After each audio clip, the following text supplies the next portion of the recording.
શ્રીમદ ભાગવત રૂપી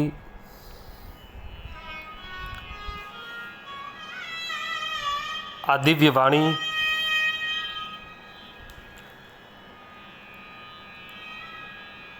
કે જેમનું પ્રાગટ્ય સાક્ષાત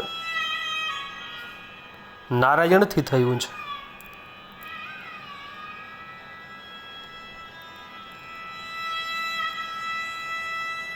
જે રસ નથી તો સ્વર્ગમાં મળતો, નથી તો સત્યલોકમાં મળતો, નથી તો કૈલાશમાં મળતો,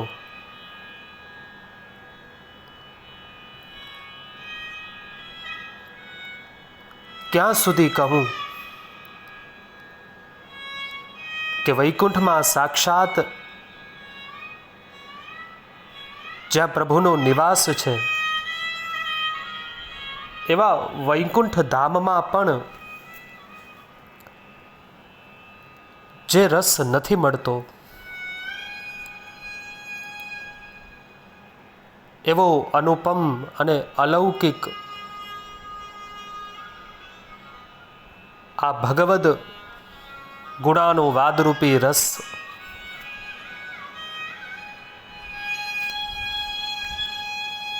આપણે સૌને પ્રાપ્ત થયો છે.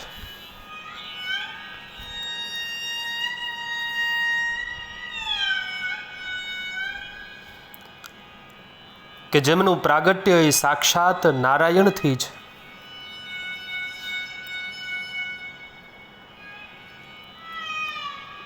એ ફળ ભગવાને બ્રહ્માજીને આપ્યું અને બ્રહ્માજીએ એ જ શ્રીમદ ભાગવત રૂપી ફળ કે જેનું પાન આપણે સહુ કરી રહ્યા છીએ, ચતુશ્લોકીના રૂપમાં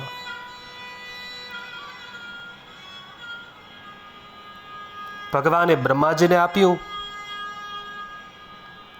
બ્રહ્માજીએ એ જ ફળને, એ જ બીજને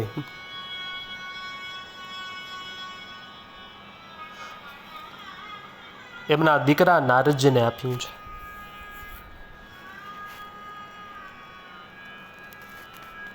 અને નારદજી શમ્યા પ્રાસ નામના આશ્રમમાં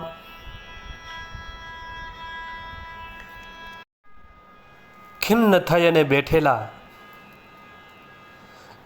જેમના જીવનમાં અસંતોષ અને અશાંતિ ભરેલી છે એવા વેદવ્યાસજીને જે ચતુશ્લોકી રૂપી બીજ પ્રદાન કર્યું.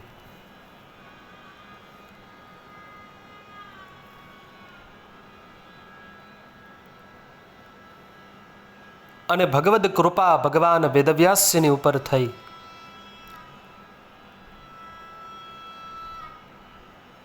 અને સમાધિમાં જે ભગવદ ગુણનો અનુભવ વેદવ્યાસજીએ કર્યો છે એનો જ વિસ્તાર આ શ્રીમદ ભાગવતજી છે.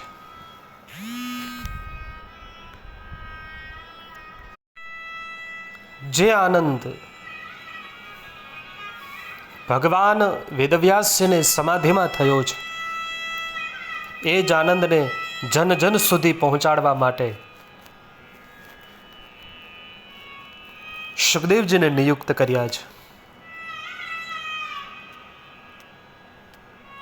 પણ આ સુખદેવજી પણ કેવા છે? સગોદો હનમાત્રમ હિ ગૃહેશુ ગૃહમેધિનામ.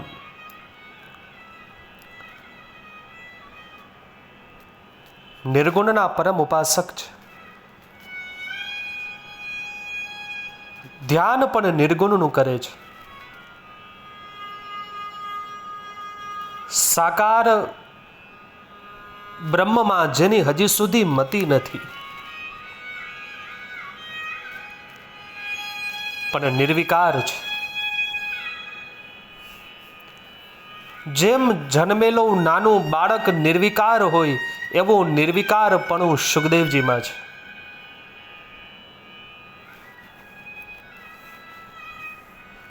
અને એટલા જ માટે સુખદેવજીને નિયુક્ત કર્યા છે વ્યાસજીએ.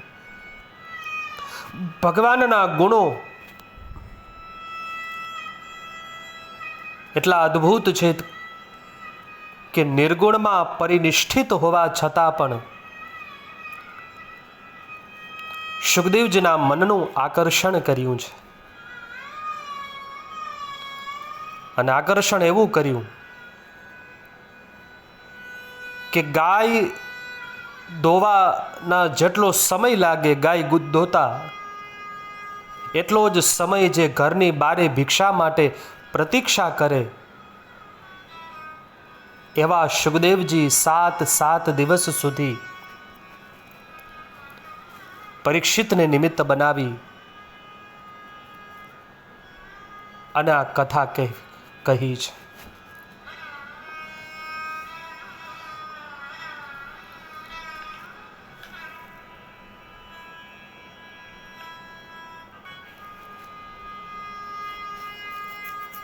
તો સ્વર્ગે સત્યે ચ કૈલાશ વૈકુંઠે નાસ્ત્યયમ રસઃ અતઃ પિબંતુ સદભાગ્યા મામા મુંચત કરહિચિત. હે સદભાગીઓ, આપના માટે જ આ રસ પ્રગટ થયો છે.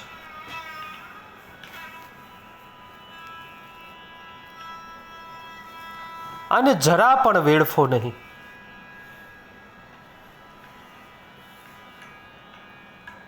રસમાલયમ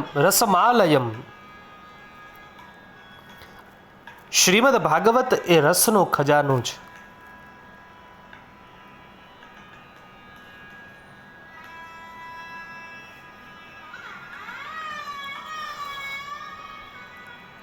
કેવલ સકામ બુદ્ધિથી જ નહીં,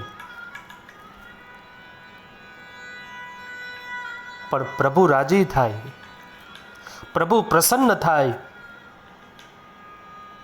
એ માટે આ કથાને સાંભળજો.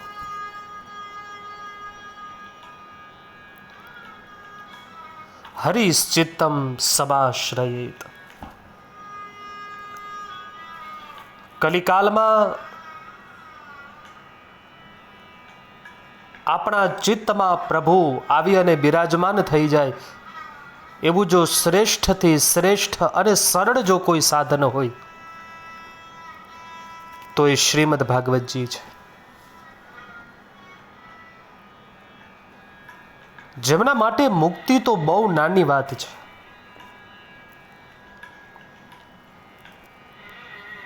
મુક્તિ કરતલે સ્થિત એક વાત એ પણ કહી છે.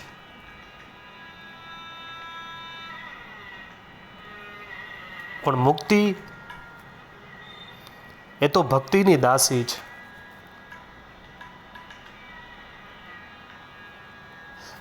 જેણે જેણે પૂર્ણ ભાવથી શ્રીમદ ભાગવતજીનો આશ્રય ગ્રહણ કર્યો છે, એના તો હૃદયમાં જ સાક્ષાત પ્રભુ આવી અને બિરાજમાન થઈ ગયા છે.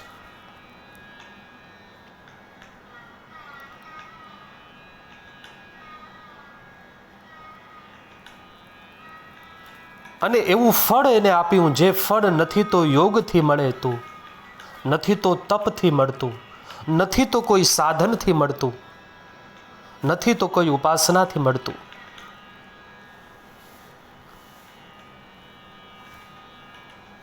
એવો ભગવદ પ્રેમ, એવી ભગવદ આસક્તિ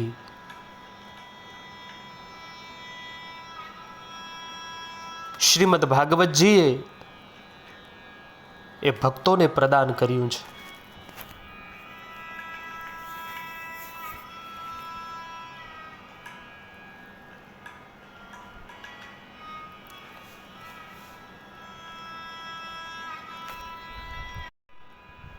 જે શ્રીમદ ભાગવતમાં પ્રવેશ કરતાની સાથે જ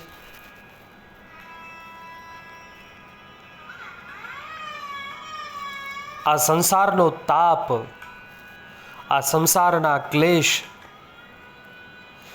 એ દૂર થઈ જાય છે.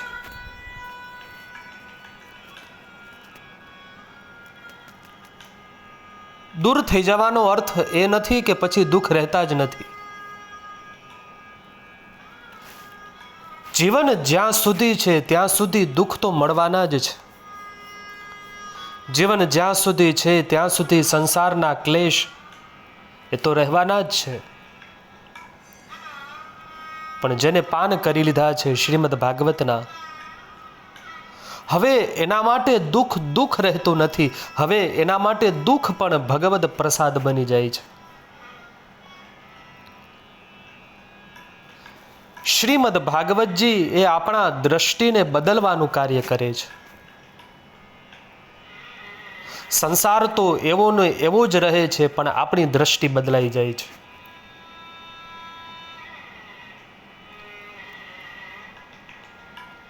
આપણું જીવન, આપણી જીવન શૈલી આ કથા બદલી નાખે છે.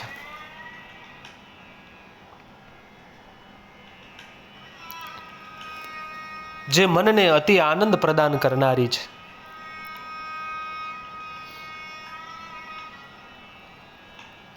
મોટા મોટા પરમહંસો પણ જે કથાનું વારંવાર ગાન કરે છે. અને સૌથી મોટી વાત, જો કથાની કોઈ હોય, સૌથી મોટું ફળ જો આ કથાનું હોય તો એ આત્મસંતોષ છે.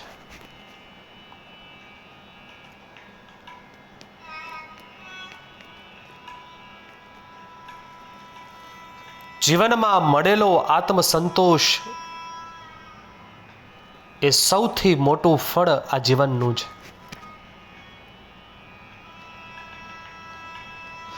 ગમે એટલા જીવનના ભોગ આપણે જોઈ લઈએ, ગમે એટલા જીવનના ભોગ આપણે ભોગવી લઈએ, પણ જો જીવનમાં સંતોષ ન હોય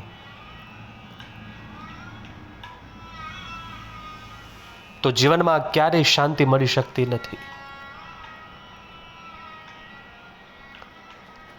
સંતોષે સર્વથા સુખમ, એમ આપણા શાસ્ત્રોએ આજ્ઞા કરી છે.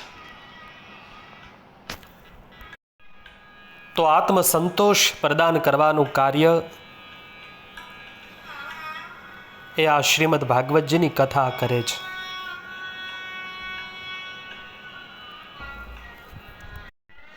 પ્રત્યક્ષા કૃષ્ણ એવહિ, જે સાક્ષાત શ્રી હરિની શબ્દમય વાંગમય મૂર્તિ છે. જે પ્રભુ આપણા માથે બિરાજે છે એ જ પ્રભુ આ શ્રીમદ ભાગવતજીના રૂપમાં આજે પ્રગટ થયા છે. દ્વાદશાંગો વૈ પુરુષ, શ્રીજી બાબાના અંગરૂપ આ દ્વાદશ સ્કંદ છે.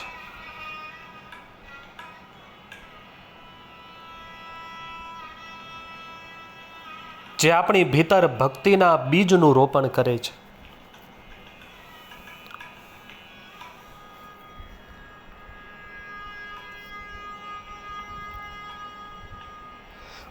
ભાતિ સર્વેષુ લોકેષુ ગીયતે નારદાદિભિઃ વર્ણ્યતે સર્વશાસ્ત્રેષુ તસ્માત ભાગવતમ વિદુઃ.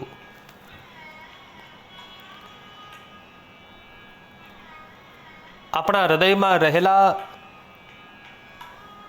એક જન્મોનો નહીં પણ હજારો હજારો જન્મોનો જે અંધકાર છે, એ અંધકારને જે દૂર કરવા જેમનું પ્રાગટ્ય થયું છે.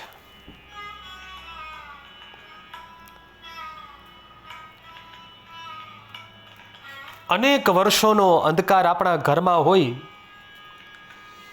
પણ ઘરમાં જઈ અને નાનકડો દીવો કરીને દઈએ એ જ ક્ષણે એ અંધકાર દૂર થઈ જાય છે.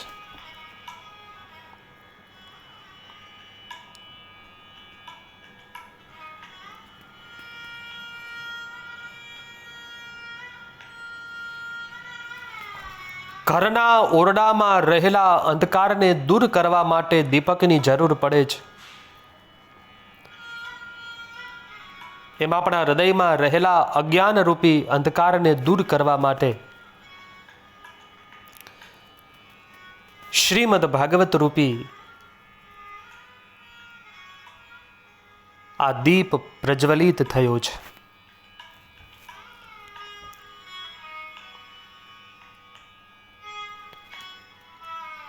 જે આપણા હજારો હજારો જન્મોના અંધકારને દૂર કરશે.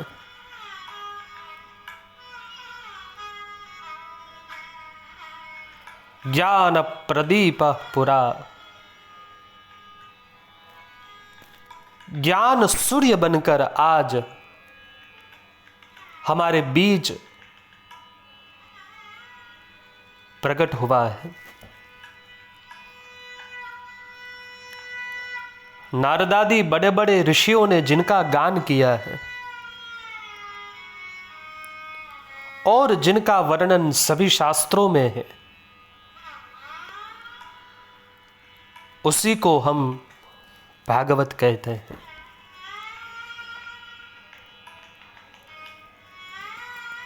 जिन ग्रंथ में धर्म का विस्तार हो,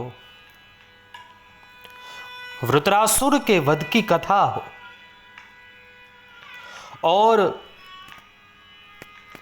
जिनका प्रारंभ ही गायत्री से हो, सत्यम परम धीमहि, भगवान वेदव्यास जी ने मंगलाचरण ही मां गायत्री का स्मरण करते हुए कहा,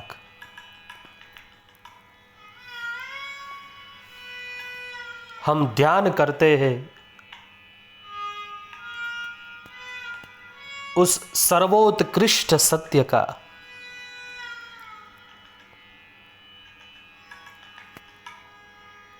वेदों का बीज ही गायत्री है. वेद रूपी गायत्री का ये वेद वृक्ष है और उसी वेद रूपी वृक्ष का फल श्रीमद् भागवत जी है. तो बीज गायत्री, वृक्ष वेद और फल श्रीमद् भागवत जी.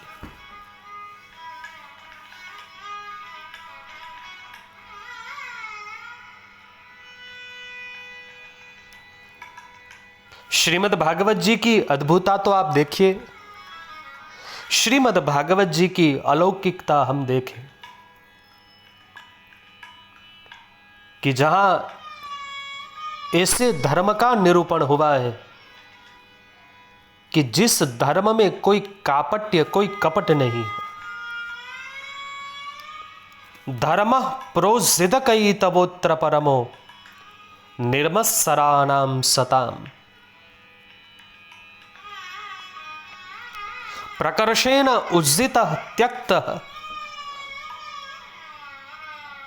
जिन श्रीमद् भागवत जी में कापट्य से युक्त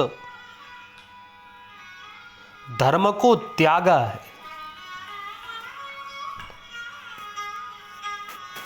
वो ही धर्म है जिसमें कपट न हो. कपट से परिपूर्ण धर्म कभी धर्म हो ही नहीं सकता. कपट से परिपूर्ण धर्म धर्म नहीं, वो धर्मांधता है. और इसी धर्मांधता श्रीमद् भागवत जी में वर्जित है.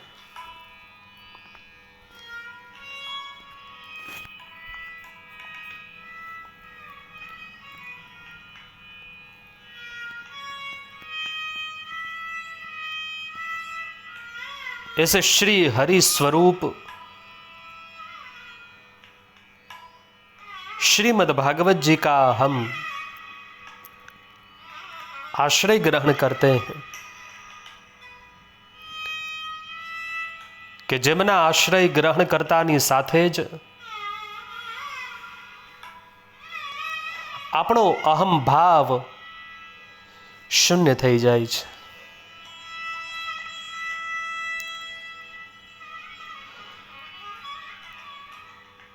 કેમ કે આ અહમતા અને મમતા આ જ પડદો છે આપણા અને પ્રભુની વચમાં.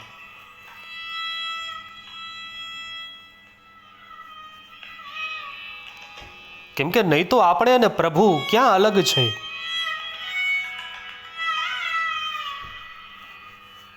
અલગ છે આપણે?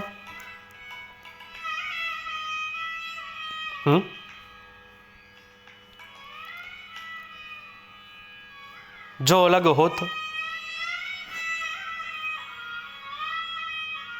તો ગીતામાં ભગવાન એમ કહેત કે મમઈ વાંસો જીવલોકે जीवभूत सनातन, ये मेरा ही अंश है. जैसे अग्नि से विस्फुलिंग प्रकट होते हैं, જેમ અગ્નિમાંથી તણખલાઓ પ્રગટ થાય, પ્રભુ કહે કે આ મારામાંથી જ પ્રગટ થયો છે.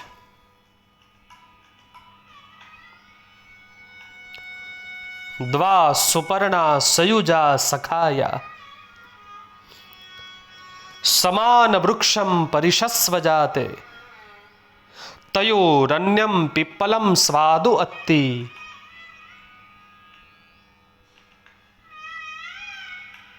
તયોરેક્યમ અભિચાકશીત.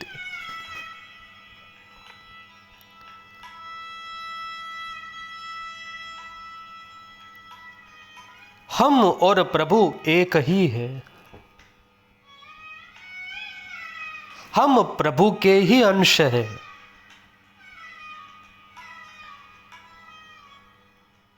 પણ તો પછી આવો ફરક કઈ રીતે આવી ગયો? જે પ્રભુ સચ્ચિદાનંદ રૂપ છે,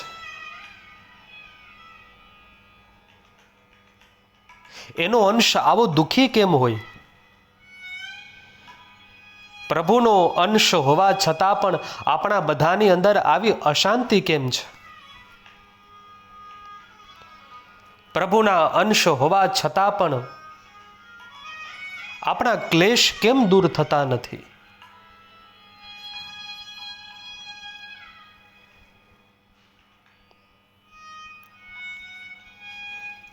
એવું કયું આવરણ છે આપણા અને પ્રભુની વચમાં કે પ્રભુના જ હોવા છતાં આપણે દુઃખી છે?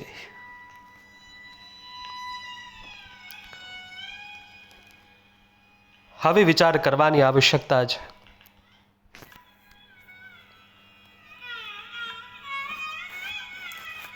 ક્યાં સુધી સુખી થવા માટે સાધનોની પાછળ દોડશું? ક્યાં સુધી શાંતિને મેળવવા માટે આપણે ભોગ માટે વલખા મારશું?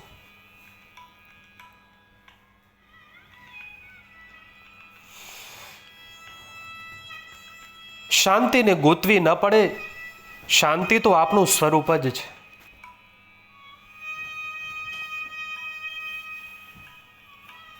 આપણે ભૂલ જ ત્યાં કરીએ છીએ કે જ્યારે એને આપણે ગોતવા જઈએ છીએ. જે દિવસે આપણને ખબર પડી જાય કે શાંતિ એ તો મારી ભીતર જ છે, સુખ એ તો મારું સ્વરૂપ જ છે, આનંદ એ મારું સ્વરૂપ છે, અને એટલા માટે મારે ગોતવાની જરૂર નથી. પદ મળી જશે તો જ મને આનંદ મળશે એવું નથી. ધન મળશે તો જ મને આનંદ મળશે એવું નથી.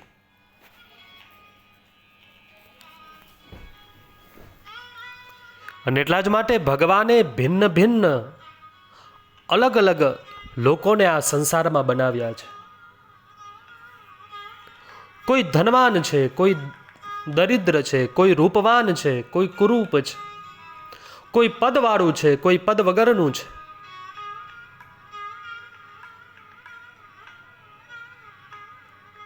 કે એને પૂછીએ કે તમે સુખી છો?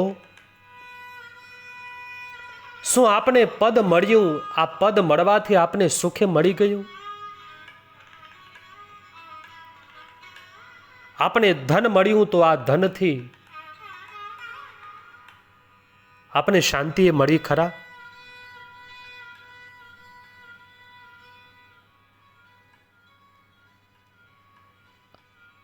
કથાના 7 દિવસ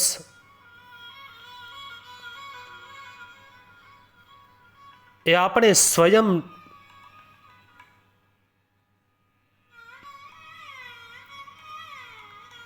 ની સાથે ઓળખાણ કરાવવા વાળી કથા છે. જે સ્વરૂપને આપણે બધા ભૂલી ગયા છીએ. આ સ્વરૂપના વિસ્મૃતિના કારણે હું દુઃખી છું, હું સુખી છું, મને અપમાન થયું, મને માન દીધું,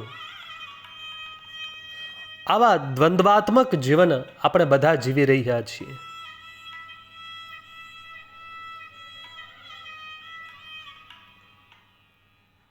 પણ શું આ જ જીવન છે? આપણને પૂછવામાં આવે કે જીવનની પરિભાષા શું છે, તો આપણે શું કહી શકીએ જીવનની પરિભાષા માટે? કે જન્મ લીધો, મોટા થયા, ભણ્યા, ભણી લગ્ન કર્યા, લગ્ન કરી અને એ પરિવારનો વિસ્તાર કર્યો, પછી એને નભાડવા માટે રાત દિવસ કામ કર્યું, વૃદ્ધાવસ્થા આવી, રોગ આવ્યો,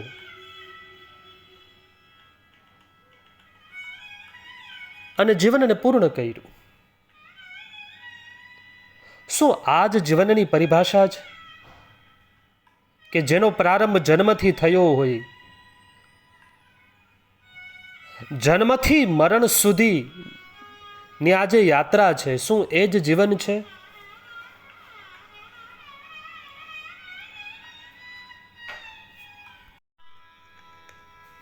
જીવનના વાસ્તવિક અર્થને સમજાવવા વાળી આ કથા છે. ધ આર્ટ ઓફ લિવિંગ જો કોઈ હોય તો એ શ્રીમદ ભાગવતજી છે, કે જે આપણે જીવન જીવવાની એક કળા પ્રદાન કરે છે, જે આપણને સમજાવે છે કે જીવન તો પશુ પણ જીવે છે, પણ તમારામાં અને પશુમાં કંઈક ભેદ છે. હવે જીવન જીવવું હોય તો જાગીને જીવીએ.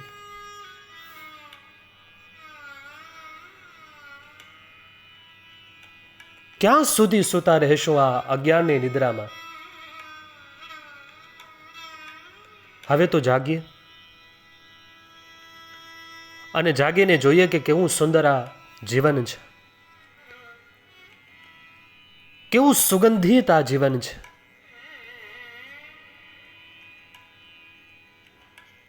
કેટલું અદ્ભુત આ જીવન છે.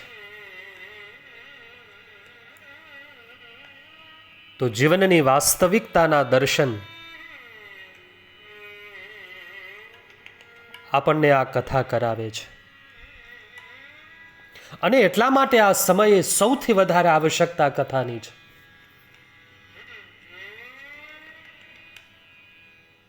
ક્યારેક ક્યારેક આપણને લાગે કે જેટલી જરૂરત પરીક્ષિતને નથી એ સમયે, એટલી જરૂરત આજના સમયે આ માનવને છે.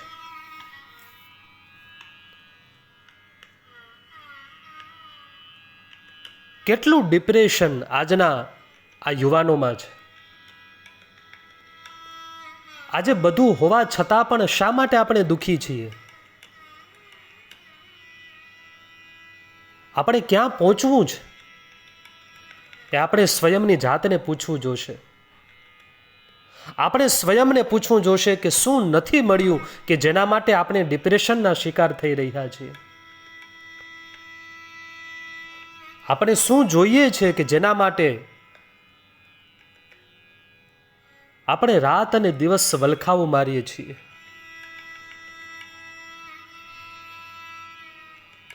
જે મેળવવા માટે આપણે રાત દિવસ વલખાવું મારીએ છીએ, આ તો ઘણી વાર મળી ગયું છે. આપણે આવા ભોગો તો વારંવાર મળતા રહ્યા છે.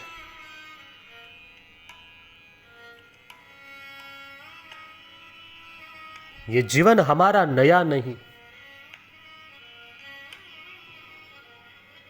बहुत पुराना ये हमारा जीवन है. और इसलिए बार बार हमें वो भोग मिले हैं, हमने बार बार उस भोग को भोगा है, लेकिन फिर भी तृप्त नहीं हुए.